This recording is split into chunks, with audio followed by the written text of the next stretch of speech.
The tariffs will be not a full reciprocal. I could have done that, yes, but it would have been tough for a lot of countries who didn't want to do that. Id-dinja qamet għat-tariffi mħabbra mill-President Amerikan Donald Trump li tefgħu lil kulħadd f'baħar ta' inċertezza.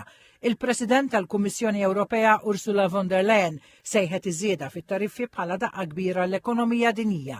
Let's be clear-eyed about the immense consequences. The global economy will massively suffer. Bħala l-ikbar suq fid-dinja l-blok tal-Unjoni Ewropea jista' joqros lill-Istati Uniti u jimmira b'miżuri b'ritaljazzjoni, imma l-ewwel ixammar il-kmien biex innegozja. At the same time, we are prepared to respond. We are already finalizing the first package of countermeasures in response to tariffs on steel. And we're now preparing for further countermeasures to protect our interests and our businesses if negotiations fail. Trump ma humoċ klimu. You know, you think of European Union, very friendly. They rip us off. It's so sad to see. It's so pathetic. 39%, we're going to charge them 20%, so we're charging them essentially half.